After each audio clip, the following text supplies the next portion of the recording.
Hello, my friends. I'm John Peterson from the Arlington Institute, and you've stumbled your way into Quartet, which we do this every 2 weeks. Four of us come together to try to talk about some of the big things that are happening in the world. And I'm happy to have with us, and we're coming to you uniquely from Berkeley Springs today, and we're live from the historic Star Theater here in Berkeley Springs, West Virginia. And Greg Radin is here live with us. Greg, nice to have you. I'm going to say welcome everyone in the room, welcome everyone streaming in. It's really good to be with everyone today. We have no idea what we're going to do, but it's going to be a lot of fun, unscripted. Yeah, that's right.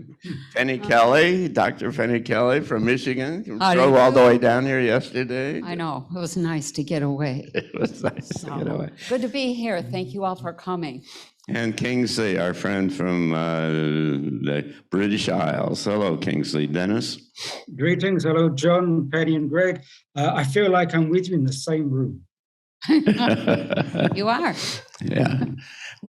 Quartet is an event that we put together every 2 weeks, like I said, and we consider some significant issue that is going to influence and shape the future. And we start with kind of going around the table and talking about what's been on your mind. And so Kingsley, let's start with you. What have you been thinking about? Well, I think things have changed dramatically on my thoughts in the last few days because of events in the United Kingdom. I mean, just in the space of 4 days, we've had two major social, cultural, political transitions. I think it's quite significant that right now, when we are in a moment of cultural crisis in the human domain, the human social cultural domain, we have this very impactful transition for United Kingdom, which also ripples out, I think, into other spheres. And I was thinking, because I remember in the past when we had the death of Princess Diana, if you remember the Global Consciousness Project from Roger Nelson, they picked up a huge spike in the collective consciousness over Princess Diana's death. And there was obviously a huge consequence in how that impacted the collective consciousness. I'm wondering, how would the Global Consciousness Project report the collective response to the death of Queen Elizabeth II?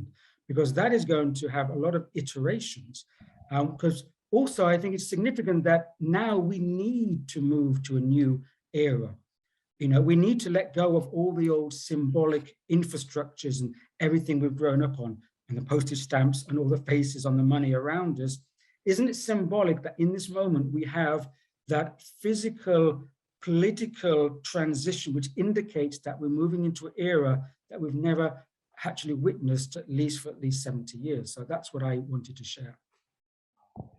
Greg Radin, what have you been thinking about? You know, there's so much. First of all, Kingsley, thank you for everything you just shared. And Global Consciousness Project is now tightly linked with the Global Coherence Initiative and the Institute of HeartMath, and they're working together with the network of global sensors that is reporting real time. I'm on the road now. When I get back next week, I'll be touching base to find out what those sensors are telling us. And I'll be happy to share that with you, and we can talk about that maybe in 2 weeks, what the result of that is. John, I think what I have really in the last 2 weeks since our last quartet, there are so many events happening in the world, but what is really fascinating me is the way that our mainstream, it's called legacy media, is trying to form the opinions of the way we think about what's happening in the world. So everything from certainly from what happened to the passing of the Queen 2 days ago. There are all kinds of stories going on out there, but the implementation of what's being called the central bank digital currency that's coming, and I think we're going to talk about this later on, and what America's role in the world, and all these things are happening.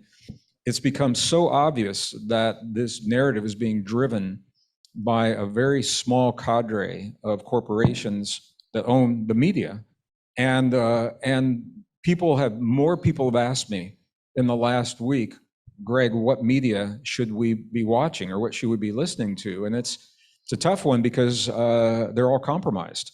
90%, over 90% of the media in the United States, anyway, is owned by there's now 7 corporations that, although the media looks different on the outside, they're driving a very common narrative that's being driven by the UN and other organizations. We all know that. So it's been really tough to find good information to help us to understand what the events, such as the ones Kingsley are talking about, what they mean to us in the world. So that's become really apparent, and that's been on my mind. Yeah. So I think the biggest thing for me has been the growing anger, I'm going to say the explosiveness of the population. People are quick. They're very quick to respond to something, and they are forceful when they respond, and they don't often think before they do that. That worries me. That's a big thing. I was also very interested in watching what was happening with Boris Johnson. I knew that there was going to be a woman that came in. When I heard Liz Truss, I thought, okay, good luck, honey. It's not going to be smooth. I was also very, very reminded of the things I saw with the little men in brown robes who said, you're going to see women coming in at the top everywhere right before everything falls, and they will take the blame for that. And I don't want to get into women versus men kind of things, but that to me, when I saw Liz, was like, there's another woman coming in, and I'm concerned about whether we're going to be able to finish with our own Mr. Biden, and whether we're going to have a woman who steps into that role. So those things have been on my mind. Yeah, mine as well. I've been thinking about whether we were really going to have an election this fall. There is many reasons to believe that they are going to throw, the big they, are going to throw everything that they can at this whole situation in order to keep their elections from happening. And in particular, as happens, I don't know, every once in a while, not very often, there are a bunch of clustering of dates that are coming up, like toward the end of September, the 30th of September, and some other dates all within 2 or 3 days of them, where people like Penny or psychics or intuitives or even people who are supposedly leaking it from out of the system are all saying that, there's something coming, something going to happen. And of course, Dave Martin, who was our transition talk speaker a couple of times ago, stood here on this stage and talked about the possibility and the likelihood and his sense that they were planning an EMP, an electromagnetic pulse kind of thing, in again sometime in October, which would be a classic October surprise before the election. And so in any case, whether it's Penny looking out and saying that she doesn't see the election happening, or any number of other sources, it looks like this is the beginning of something really amazing. And then if you tag on the back end of that Martin Armstrong says January or February was the beginning of World War III, that's what his computer says, then we're into it. This is it. This is the big deal. And we all kind of hang on, right? Other than that, not much happening. Yeah, right. Is that what you're saying? So let's get on to our topic of the day. Back in about 2000, or about 2002, it may have been, I was running around the world giving talks about the future to different groups and organizations. And I had a slide in my slide deck, and it talked about something called smart dust. And it had just been invented and described, and by a group from one of the California universities. And I remember in the imagery in my mind is a big picture of the end of your finger, and there's just this little dot there that is black, and it's the size of maybe a grain of sugar, or salt. And that little black thing was a fully functioning device that had an antenna, it had a sensor suite, it had a power supply, and it had a processing unit. First of all, what these little devices were, these little motes. Remember, you talk about motes of dust. They call these things motes, and what they do is they automatically network. So you could blow them into a place like this, into this theater, and they would all connect with each other and build a network that was all coordinated, that was all tied then into a central computer somewhere. And they would then be a sensor system that would be relaying everything they saw. Now, it's almost impossible to know that they're there and to be able to find them and even to clean them up, as a matter of fact, it turns out, after the fact, because they're all over and who knows them. All of a sudden, it's arising again. Now, if you know anything about technology, we all know a little bit about technology, is that the doubling rate of technological development is exponential. And what's happened in that time, and I want to read you a couple passages from a book to set this up. This book is called Geoengineered for Transhumanism by Elena Freeland. This is an extraordinary book. Now, I need to make the point that that this has moved from being smart dust to neural dust. Got that? It makes you feel good, does it? And what that means is that these things have become smaller and smaller and smaller and smaller, and so they're now down to the nano level or something. And they have all of these, and now they're past being MEMS, these mechanical devices, and now there are these integrated kind of electronic kind of things, and they are so small that you cannot see them. And as a wireless, batteryless system that monitors the brain from inside, the neural dust system is tetherless and remote controlled. That makes you feel good too, huh?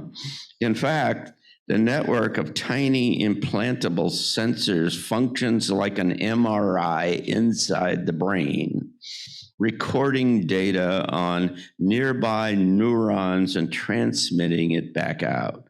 Neural dust can therefore be interrogated by components powered by ultrasonic devices outside of the body. So it's not electrical, it's sound, ultrasound, and which is much more efficient than radio waves for targeting the tiny subatomic world embedded deep in the body or the brain. Anyway, so you wait a second.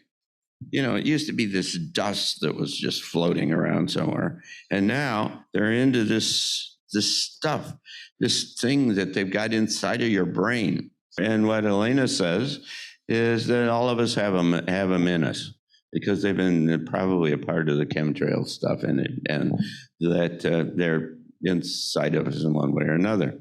But I saw this technology, and this was in the late 80s, and I followed it a little bit. It's not the focus of my life, obviously, but right now, when you talk about size, we're talking about particles that are 5 atoms thick.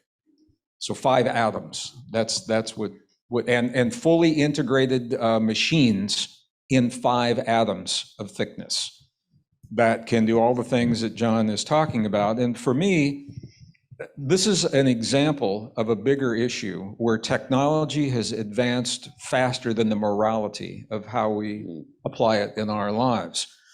And there are so many technologies that are emerging that are concerning.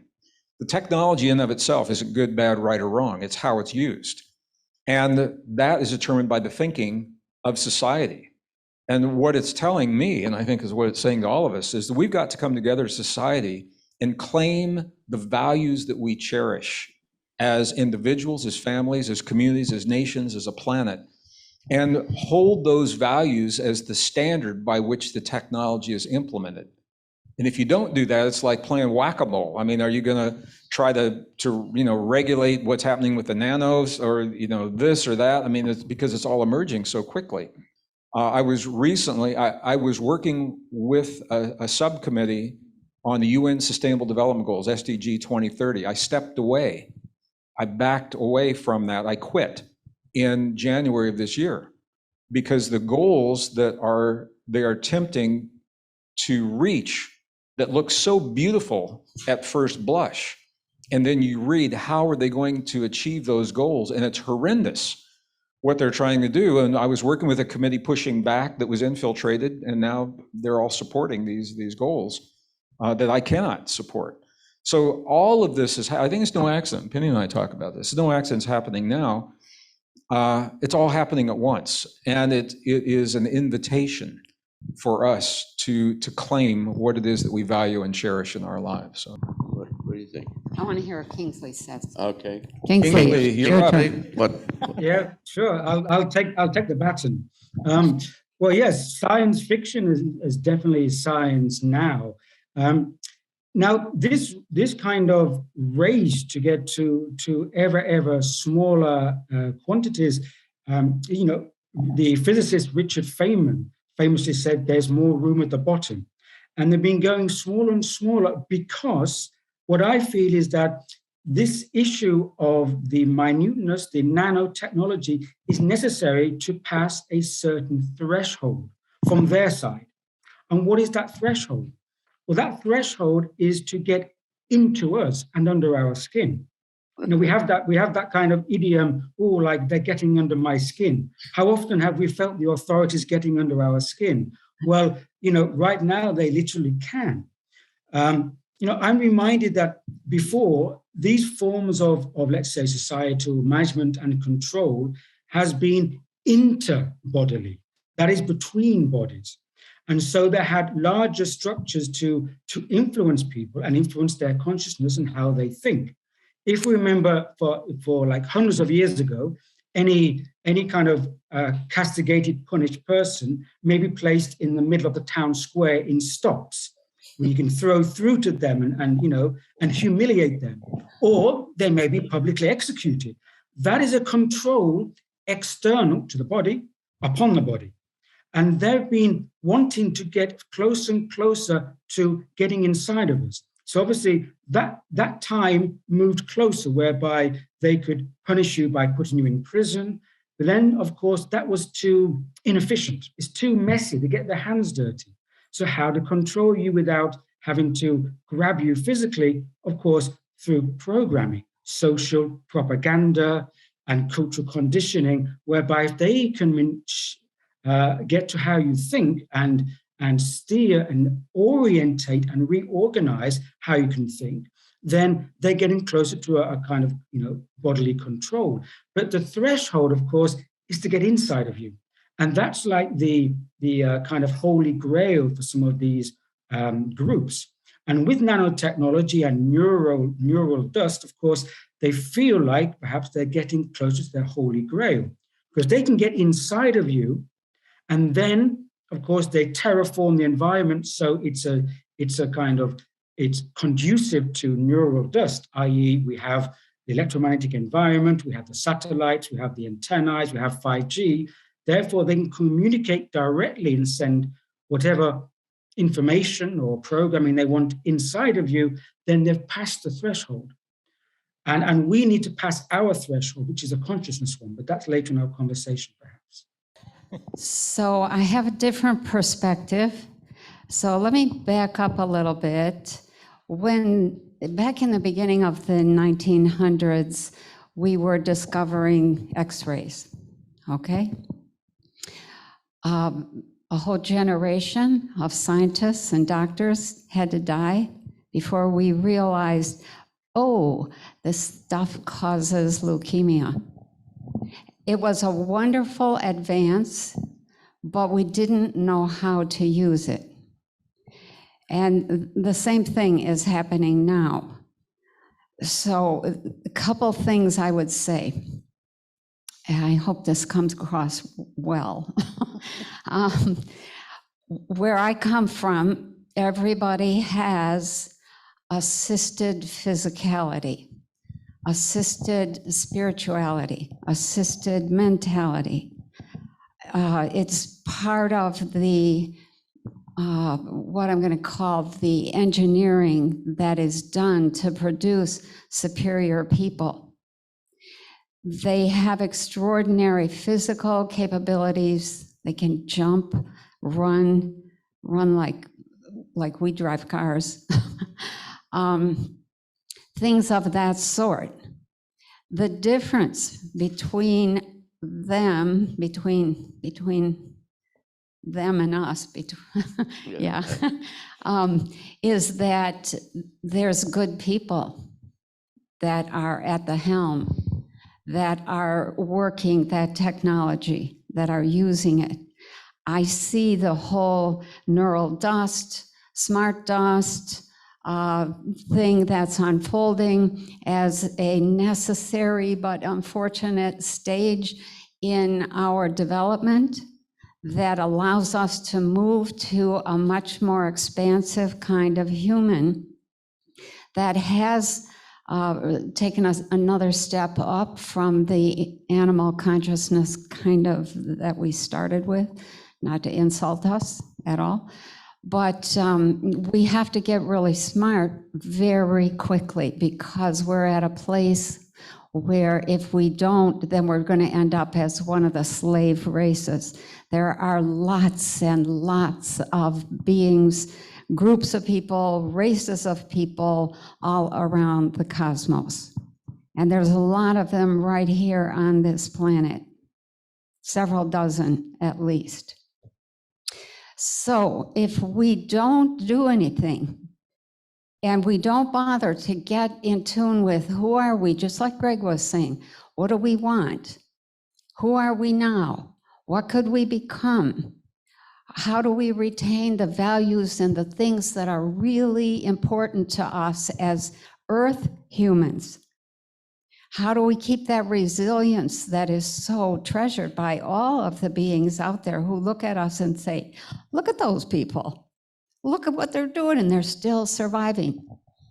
Look at the pollution they live in and they're not sick. We're getting to the point where everybody's sick.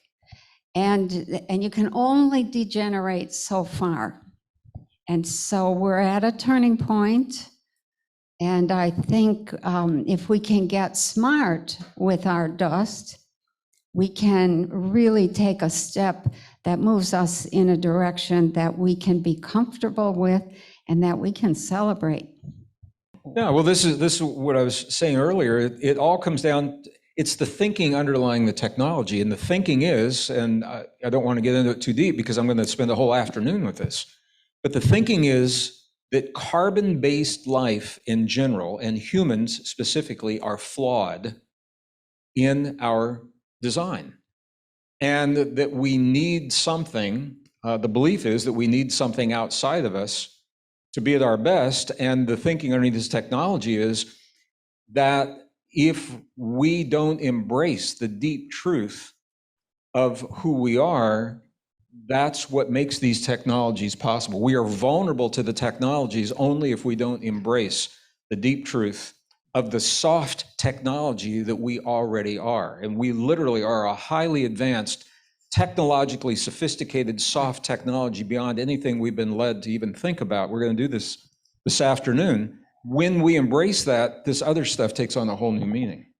Well, thank you all, and thank you for those of you who are here in Berkeley Springs and in our viewing audience from all over the world. And it's nice to have you with us, and we'll be back again here at Quartet in 2 weeks. This is part of what we do here at the Arlington Institute, one of a number of things, including Transition Talks, which is the environment that we're in today, and future edition, and you can find out all about that on transitiontalks.org and arlingtoninstitute.org. So thank you all. Come back and be with us, and come back to Quartet. Thanks so much. Yeah. Yeah, thank you.